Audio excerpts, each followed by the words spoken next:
Hello friends, आज हम अपने भारतीय राजनीतिक विचारकों की जो श्रृंखला लेकर चल रहे हैं, जिसमें हम लोगों ने मनु, कौटिल्य, लोहिया और जवाहरलाल नेहरू, अरविंद घोष के बारे में डिस्कस कर चुके हैं। और आज हम डॉक्टर भीमराव अंबेडकर के बारे में स्टडी करने जा रहे हैं, जिसमें हम लोग देखते हैं कि जैसा कि हम सब जानते हैं, डॉक्टर भीमराव अंबेडकर जो कि संविधान निर्माता के रूप में जाने जाते हैं, और इनका जो बचपन के नाम थे इनके भीवा, भीम, भीमराव, सकपाल, ये इन नामों से भी जाने जाते थे। नेक्स्ट हम बात करते हैं जन्म। तो इनका जन्म 14 अप्रैल 1891 को इंदौर एमपी में हुआ था। और इनके पिता का नाम रामजी मालोजी, जो कि कबीर के अनुयायी थे, और माता इनकी भीमाबाई, पत्नी सविता और रमाबाई, यानी कि इन्होंने 2 शादियां की थी। जो सविता है वो इंटरकास्ट थी, क्योंकि आगे हम लोग देखेंगे कि जो अंबेडकर जी थे, इन्होंने अंतरजातीय विवाह पर काफ़ी जोर दिया था, और इन्होंने कहा था कि ये जाति प्रथा तभी समाप्त हो सकती है जब अधिक से अधिक अंतरजातीय विवाह होंगे।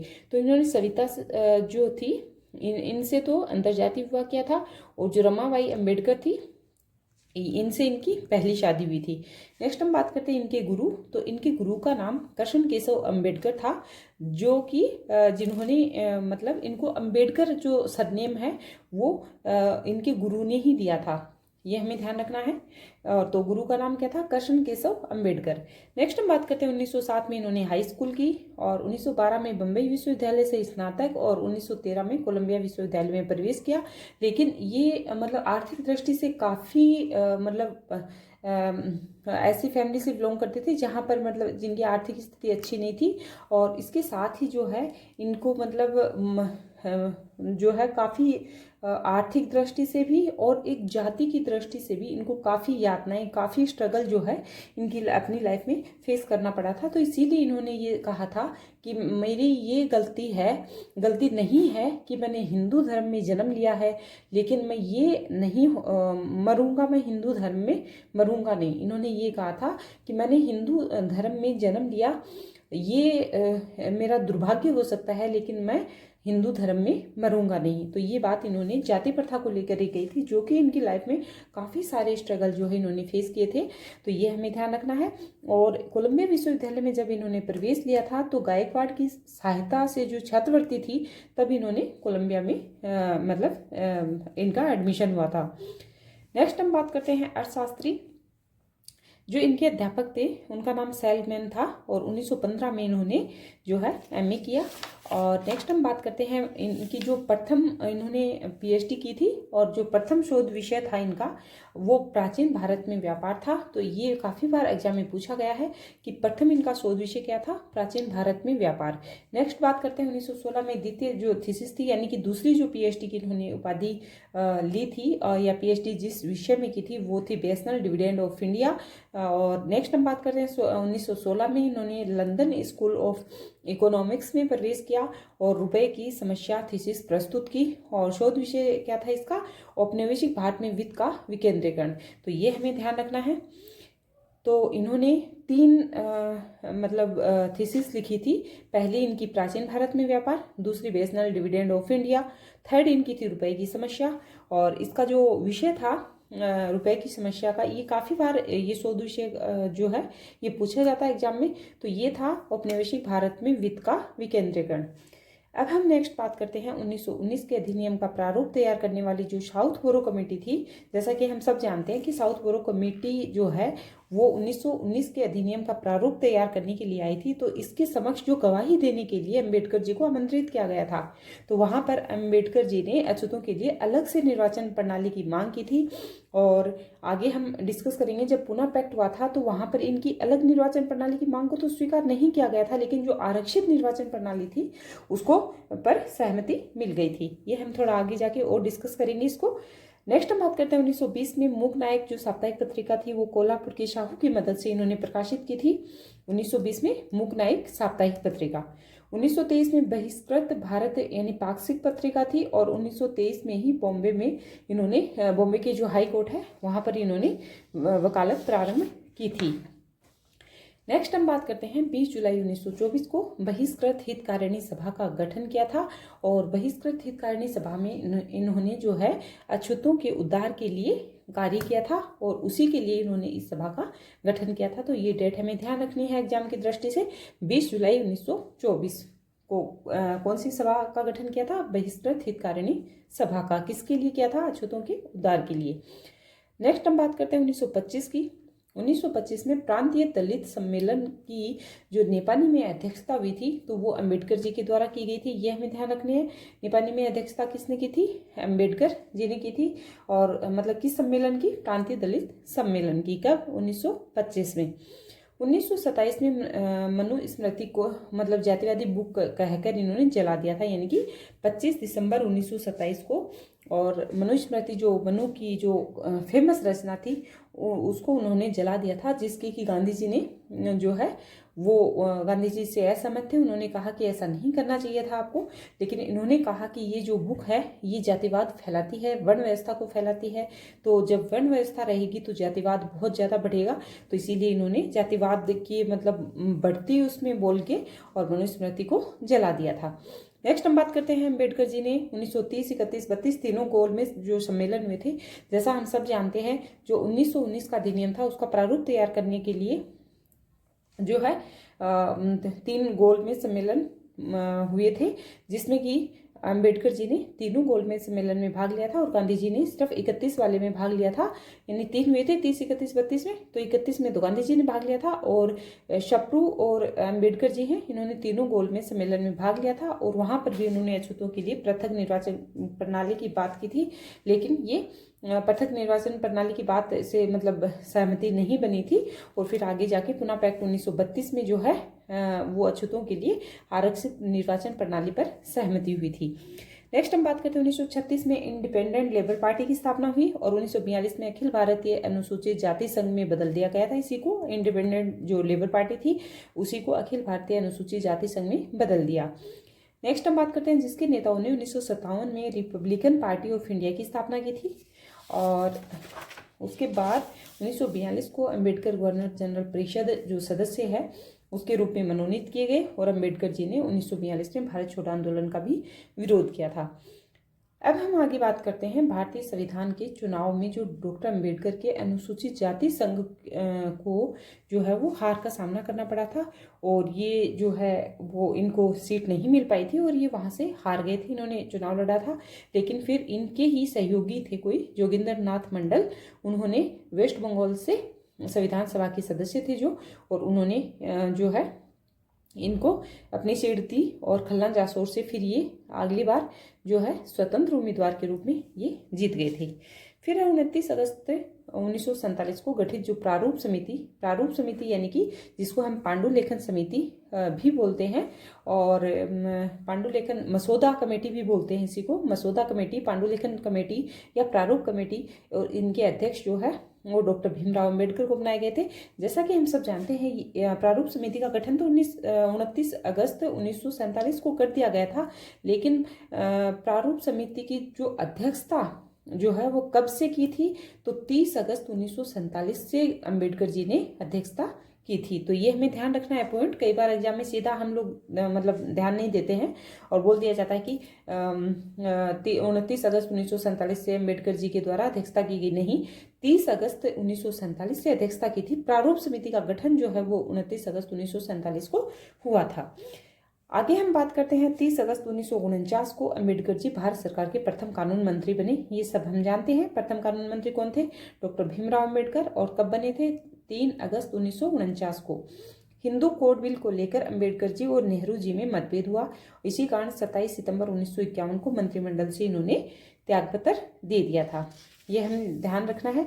इनमें मतभेद हुआ था, मनभेद नहीं हुआ था गांधी जी और अंबेडकर जी में, और हिंदू कोड बिल को लेकर हुआ था। और इन्होंने कहा था कि महिलाओं को भी मतलब हिंदू कोड बिल में कि महिलाओं को भी जो है आर्थिक, सामाजिक, शैक्षणिक हर दृष्टि से जो है उनके उत्थान पर बल देना चाहिए। और इस तरीके से इन दोनों में थोड़ा नेहरू जी और अम्बेडकर जी में मतभेद हो गया था। तो 1952 में प्रथम लोकसभा चुनाव में उत्तर मुंबई से इनकी विजय हुई थी और 1955 में इन्होंने बुद्ध महासभा की स्थापना की और 14 अक्टूबर, ये डेट हमें ध्यान रखनी है, 14 अक्टूबर 1956 को बौद्ध धर्म ग्रहण कर लिया था। यानी कि बौद्ध धर्म कब ग्रहण किया था इन्होंने? 14 अक्टूबर 1956 को। ठीक है, नेक्स्ट हम बात करते हैं उनका कथन। तो उनका कथन है, हिंदू धर्म में जन्म लिया, ये मेरे हाथ में नहीं था, लेकिन मैं हिंदू धर्म में मरूंगा नहीं। तो ये बात इन्होंने इसीलिए कही थी कि जाति प्रथा जो है वो पूरी तरीके से मतलब जकड़ी हुई थी समाज को। तो इन्होंने इसीलिए ये क्या है, गांव की विरोधी थे, ये पंचायती राज के भी विरोधी थे। मतलब सिर्फ ये एक पंचायती राज से सहमत नहीं थे, वो इसीलिए नहीं थे क्योंकि गांव में जो है, जब तक ये गांव रहेगा ना तब तक मतलब लोग उनके मेंटली जो है ना वो प्रिपेयर नहीं होंगे और जातिवाद जो है उसमें जकड़ते चले जाएंगे। तो इसीलिए इन्होंने कहा कि जाति प्रथा का अंत होना चाहिए, वर्ण व्यवस्था का अंत होना चाहिए।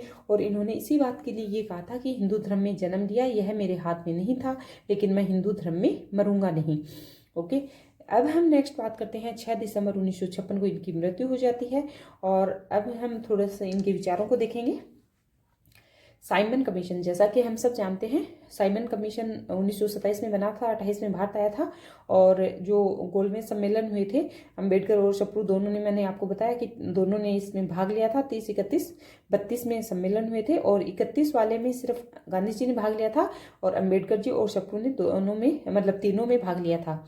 फिर 1932 में जो सांप्रदायिक निर्वाचन प्रणाली का मतलब हुई थी, उसमें दलित पृथक निर्वाचन प्रणाली जो है इसकी मांग की गई थी अंबेडकर जी के द्वारा, लेकिन उस पर सहमति नहीं बनी। और फिर 24 सितंबर, ये डेट ध्यान रखनी है, 24 सितंबर 1932 को पुनः पैक्ट में जो है आरक्षित निर्वाचन प्रणाली की पर सहमति बनी थी। और 20 सितंबर को ही गांधी जी ने पुनः जेल में आमरण अनशन किया था, यह हमें ध्यान रखना है। 20 सितंबर 1932 को आमरण अनशन किया था पुनः जेल में। और 24 सितंबर 1932 को जो है पुनः पैक्ट जो समझौता हुआ था गांधी जी और अंबेडकर जी के बीच में, तो उसमें ये सहमति बनी कि आरक्षित निर्वाचन प्रणाली जो है उस पर सहमति बनी। जबकि जो अंबेडकर जी हैं वो पहले से ही दलित पृथक निर्वाचन प्रणाली की मांग कर रहे थे, लेकिन उसके कंपैरिजन फिर लास्ट में सहमति आरक्षित प्रणाली पर बनी। ओके, अब हम नेक्स्ट बात करते हैं अंबेडकर जी की बुक्स। तो अंबेडकर जी की जो बुक्स हैं वो देखेंगे, काफ़ी इंपॉर्टेंट बुक है और काफ़ी बुक है इनकी, बट हम जो एग्जाम की दृष्टि से जो इम्पोर्टेंट है वही देखेंगे। तो पहली बुक है कास्ट इन इंडिया देयर जो मशीनिज्म genius and development 1916। Second book है the problem of the rupee 1923 की है। और एनहिलेशन ऑफ कास्ट 1936 की, जाति का विनाश। फेडरेशन बनाम फ्रीडम 1939। थॉट ऑन पाकिस्तान 1940, जिसमें इन्होंने कहा कि जब विभाजन हो ही रहा है तो कर दिया जाए, उसके लिए ज़्यादा मतलब क्रांति इन सब का सहारा नहीं लेना चाहिए। ठीक है, फिर Ranade, Gandhi and Jinnah 1943। Mister Gandhi and the emancipation of untouchables 1943। What Congress and Gandhi have done to the untouchable 1945। और पाकिस्तान और partition of India 1945। State and the minorities 1947। Next book और देखते हैं हम लोग, who were the Shudras 1946। Next है महाराष्ट्र एंड लिंग्विस्ट प्रोविंस 1948। और नेक्स्ट बुक है the untouchable 1948। Buddha and Karl Marx 1956। Buddha and his Dhamma 1957। Thought on linguist state 1955। और rise fall the of Hindu women.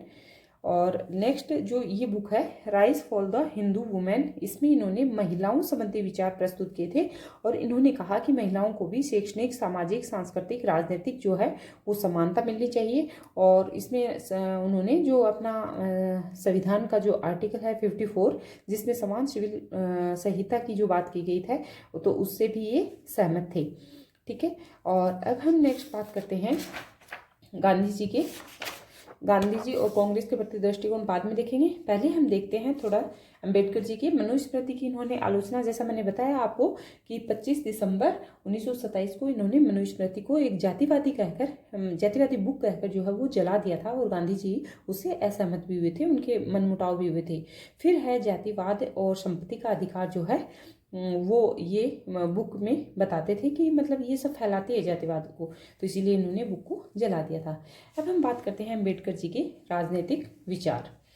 तो जो अंबेडकर जी के राजनीतिक विचार हैं उसमें सबसे पहले देखेंगे जाति प्रथा और हिंदू समाज के परंपरागत विधान पर कठोर प्रहार। तो अंबेडकर जी मानते थे कि जैसे जाति प्रथा, जब जाति प्रथा रहेगी तो समाज का विकास नहीं होगा। तो ये एक तो अंतर जातीय विवाह को, हिंदू समाज की जो परंपरागत विधान की जो कठोर प्रहार कर रहा था, मतलब जो पुरानी जो परंपराएं हैं, जो लोग मान अंधविश्वास, ठीक है, रूढ़िवादिता, उसको सबको जो है वो खत्म करने की बात करते थे और अंतरजातीय विवाह, सबके महिलाओं के उत्थान की बात सब मतलब ये करते थे। तो यही इन्होंने जाति प्रथा और हिंदू समाज के परंपरागत विधान पर कठोर प्रहार किया। नेक्स्ट है अछूतों के जीवन और प्रवृत्तियों में सुधार करना या बल देना, यानी कि इन्होंने जो निम्न वर्ग के लोग हैं, जहाँ पर इन्होंने काफ़ी सारी मतलब यातनाएं सहन की थी, स्कूल में जाके मतलब क्लास रूम से बाहर बैठना, सबके पानी पीने के बाद लास्ट में जाके पानी पीना, मतलब काफ़ी सारा इन्होंने मतलब फेस किया था। तो वही चीज़ें जो है इनके दिमाग में थी और इन्होंने कहा कि मैं इन सबको सुधार कर रहूँगा, और इस पर ही इन्होंने अपनी लाइफ में जो है बहुत ज़्यादा बल दिया था। और इन्होंने कहा कि ये समाज की मतलब बुरी प्रवृत्तियाँ हैं, इनको नष्ट करना चाहिए, इनको ख़त्म कर देना चाहिए, और ऐसे लोग जो ये मानते हैं उनके विचारों को भी मतलब अपने विचारों को वो लोग चेंज करें और उसमें थोड़ा सा मतलब सबके बारे में देखें। और जो जातिवाद है इसके तो बहुत मतलब भरपूर उन्होंने अपनी लाइफ में बहुत कुछ ऐसा किया जिससे कि जातिवाद का अंत हो, और अछूतों के उद्धार के लिए उन्होंने काफ़ी प्रयास किए थे। और अछूतों उद्धार के लिए उन्होंने जो है बहिष्कृत हितकारिणी सभा, जो हम लोगों ने डिस्कस किया था 1924 में, जो मैंने बताया था आपको 20 जुलाई 1924 को अछूतों उद्धार के लिए उन्होंने बहिष्कृत हितकारिणी सभा का गठन भी किया था। नेक्स्ट हम बात करते हैं अछूतों को सभी सार्वजनिक स्थानों में प्रयोग का अधिकार, यानी कि जब मैंने जैसे बताया आपको स्कूल में जाते थे तो स्कूल में इन्होंने काफ़ी यातनाएं सहन की थी कि क्लासरूम से बाहर बैठे रहना और बच्चों के साथ में नहीं पढ़ना, साथ में कोई चीज़ शेयर नहीं करना, ना बुक्स ना मतलब नोटबुक ना ही पेन, कुछ भी शेयर नहीं करना, आपस में टच तक नहीं होना। तो फिर इन्होंने 1927 में जो महर तालाब वाला, थोड़ा हम नेक्स्ट वीडियो में डिस्कस करेंगे, तो 1927 में महर तालाब जो सत्याग्रह हुआ था इसमें भी मतलब इन्होंने सबसे पहले जाके जहाँ मतलब पानी पीने को लेके मतलब वो तुड़वाया था। तो ये, और दूसरा 1930 में जो कालाराम मंदिर में प्रवेश नहीं करने दिया जाता था अछूतों को, तो वो सब जो है सत्याग्रह, तो इसीलिए इन्होंने अछूतों के लिए सार्वजनिक स्थानों का प्रयोग का अधिकार भी इन्होंने मतलब दिया था। और ये कहा कि सबको सम्मान मतलब अधिकार जो है वो समानता का अधिकार जो है वो मिलना चाहिए, जो कि हमारे आर्टिकल में भी दिया गया है, जो हमारे संविधान में भी दिया गया है, जिसमें कि जैसे 14, 15, 16 जो अधिकार हैं वो सब धर्म, मूल, वंश, जाति, लिंग, ठीक है, समान, इनके आधार पर कोई भेदभाव नहीं किया जाएगा।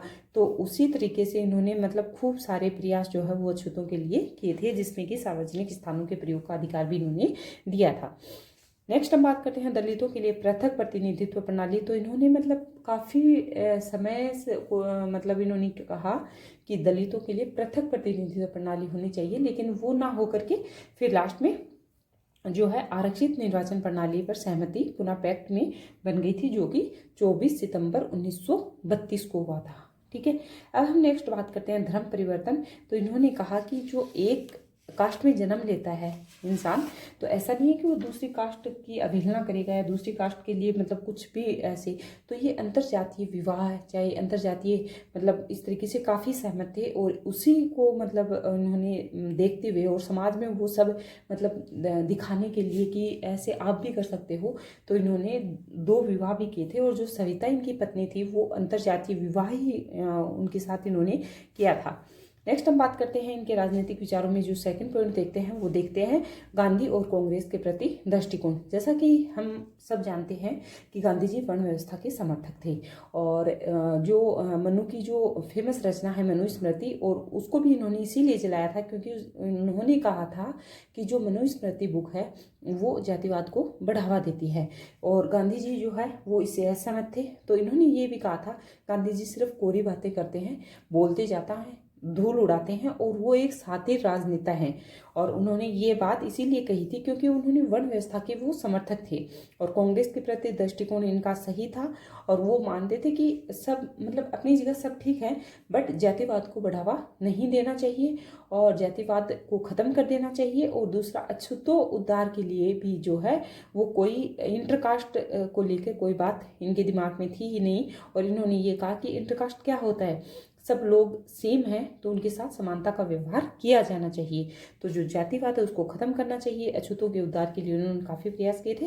नेक्स्ट हम बात करते हैं भाषाई राज्यों पर विचार। भाषाई राज्यों पर उनके विचार थे कि वो छोटे छोटे राज्यों के तो समर्थक थे, लेकिन उन्होंने ये कहा कि मतलब ऐसे राज्यों का निर्माण नहीं होना चाहिए जहाँ पर जातिवाद हो, ठीक है। और प्रशासनिक कार्यकुशलता के आधार पर राज्यों का गठन होना चाहिए, ना कि बहुत बड़े राज्यों का गठन होना चाहिए, ठीक है। तो इस प्रकार से उन्होंने अपने टाइम में मतलब यूपी को भी 5 भागों में डिवाइड कर दिया था। तो उन्होंने ये कहा था इसमें कि छोटे छोटे राज्य बनने चाहिए और प्रशासनिक कार्यकुशलता के आधार पर राज्यों का निर्माण होना चाहिए, ना कि बड़े बड़े राज्यों का कोई मतलब नहीं होता है ऐसे, ठीक है। फिर नेक्स्ट उन्होंने नारी उत्थान के लिए, तो नारी उत्थान के लिए उन्होंने rise fall of Hindu women करके बुक भी लिखी थी और उसमें भी इन्होंने ये कहा था कि शैक्षणिक, सामाजिक, सांस्कृतिक, राजनीतिक समानता जो है वो महिलाओं के साथ होनी चाहिए। तो इस प्रकार से नारी उत्थान पर भी उनके विचार अच्छे थे और उन्होंने नारी उत्थान पर अपने विचार देते हुए बुक भी लिखी, rise fall of Hindu women. Okay, अब हम नेक्स्ट बात करते हैं मजबूत केंद्र और संसदीय शासन प्रणाली। तो उन्होंने मजबूत केंद्र और संसदीय शासन प्रणाली, जैसा हम जानते हैं कि जो अपना कॉन्स्टिट्यूशन का जो आर्टिकल में जो आर्टिकल है 330, 332, वो जैसे लोकसभा में आरक्षण, एससी को आरक्षण, और विधानसभा में एससी को आरक्षण, 332, 330 में लोकसभा में आरक्षण एससी को। तो उन्होंने कहा कि जो अछूतों के लिए एससी को आरक्षण मिलना चाहिए, संसद मतलब केंद्र में मिलना चाहिए और स्टेट में मिलना चाहिए, ठीक है। नेक्स्ट हम बात करते हैं पंचायती राज। तो पंचायती राज, जैसा मैंने आपको पहले भी बताया कि पंचायती राज पर ये लगभग असहमत से थे, मतलब ये मौनी थे लगभग। और इन्होंने कहा कि पंचायती राज जो है, पंचायती राज में मतलब गाँव का उत्थान होता है, ठीक है। और जब तक गाँव रहेंगे तो जातिवाद रहेगा। तो ये औद्योगिकरण, शहरीकरण के जो पक्ष में थे, तो इस प्रकार से थोड़ा सा इनके पंचायती राज संबंधी विचारों पर सहमति नहीं थी। नेक्स्ट हम बात करते हैं पाकिस्तान निर्माण संबंधी विचार। तो इन्होंने कहा जब पृथक निर्वाचन की बात हो ही गई है, पृथक निर्माण की बात हो ही गई है, तो फिर पाकिस्तान का अलग निर्माण कर देना चाहिए। तो इसके पक्ष में थे। जबकि लोहिया जो है वो नेहरू से भी और अम्बेडकर जी से भी मतलब नाराज थे इस बात को लेके, और वो मतलब काफ़ी दिन तक इनके जो मतभेद वो रहे कि ये दोनों समर्थक थे इस बात से, मतलब इन्होंने समर्थन किया था कि पाकिस्तान का अलग निर्माण कर देना चाहिए, जबकि लोहिया इसके पक्ष में नहीं थे। नेक्स्ट हम बात करते हैं आर्थिक विचार। तो आर्थिक विचारों पर भी इन्होंने कहा कि आर्थिक आधार पर भी सबके साथ समान व्यवहार जो है वो किया जाना चाहिए। और कार्ल मार्क्स जैसा कि क्रांति का सहारा लेने के लिए भी बोलते हैं, लेकिन ये जो है वो मतलब उग्रवादी नहीं थे, ये उदारवादी नेता थे। तो इस तरीके से इन्होंने क्रांति पर मतलब इनके विचार, कार्ल मार्क्स को मानते कि क्रांति नहीं करनी चाहिए। तो ये कार्ल मार्क्स के इस विचार से सहमत नहीं थे। नेक्स्ट, जैसे मैंने बताया कि गांधी जी ने जो है, गांधी जी के बारे में अम्बेडकर जी बोलते थे कि ये साथी राजनेता हैं, महात्मा नहीं हैं। और एक इनका ये भी है कि ये बोलते थे गांधी जी धूल उड़ाते हैं, बातें कम करते हैं। ओके, अब हम नेक्स्ट बात करते हैं अम्बेडकर जी पर जो लिखी गई पुस्तकें हैं वो देखेंगे लास्ट में। तो अम्बेडकर जी के पर बुक लिखी गई है कीर धनंजय के द्वारा, डॉक्टर अम्बेडकर जीवन और मिशन 1971 की काफ़ी इंपॉर्टेंट बुक है। कीर धनंजय की बुक है डॉक्टर अम्बेडकर जीवन और मिशन 1971। चांगदेव भवन राव के द्वारा लिखी गई है डॉक्टर भीमराव रामजी अम्बेडकर 1985। क्रिस्टोफर जेफेलोट अम्बेडकर और अस्पृश्यता, भारतीय जाति व्यवस्था से लड़ना 2005 की बुक है।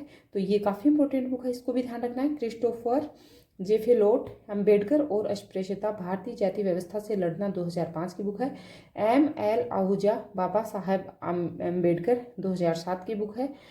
कामता प्रसाद डॉक्टर भीमराव अम्बेडकर को गुरु कृष्ण केशव अम्बेडकर, यानी कि जो कामता प्रसाद हैं वो ये बोलते हैं कि इनके जो गुरु थे कृष्ण केशव अम्बेडकर, उन्होंने ही इनको अम्बेडकर सरनेम दिया था। ये कौन कहते हैं? कामता प्रसाद। और M.L. आहूजा के द्वारा लिखी गई बुक है बाबा साहब अम्बेडकर, 2007 की बुक है।